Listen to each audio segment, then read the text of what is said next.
Yeah, Senator Lily Tellez, I will describe it to you, Eric, as a Mexican hero. She's the only senator and the only politician who is fighting against the narco government in our country of Mexico. She has had the gall and the courage to go after every narco politician and every politician in Congress and in the Senate to accuse them to be in cahoots with the organized crime and the cartel. Just recently, in an interview with Fox News, she said, we need help from the Trump administration to fight the cartel and to fight the narco government. And immediately, the leftist progressive mercenary political party of Morena went after her and tried to charge her with treason and try to remove her from the Senate because the president of Mexico doesn't want to designate the cartels as terrorists and doesn't want to expose the dirty politicians that they are involved in our Mexican government. That if it wasn't for Trump and if it wasn't for the Trump administration, this enormous change, this 55 leaders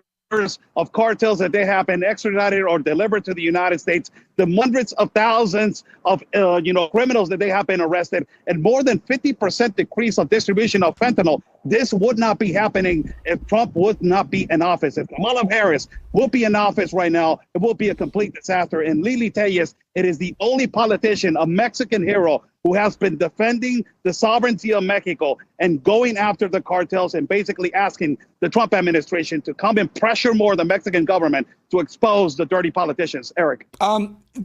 Oscar El Blue, Claudia Sheinbaum Pardo, the president of Mexico, where does she stand with regards to Lili Tellez?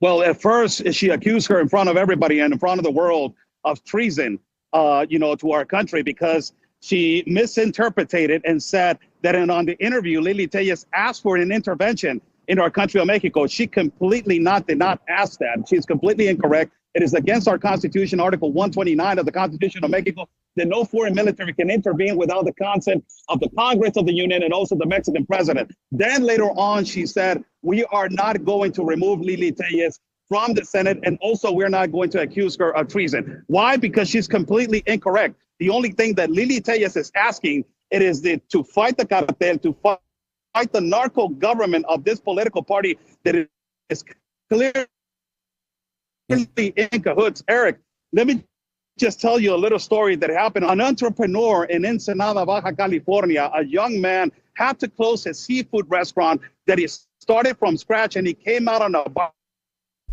video explaining to the world that he is asking, the cartel is asking him monthly for a tax amount, el cobro de piso, that is better known over here, to pay for him to operate and to be freely operating his restaurant. These kind of circumstances are happening because the corrupt government, it is completely involved with the cartel. And the only one that has been exposing this, it is the Trump administration. Without the Trump administration doing this, we will be in a lot of trouble.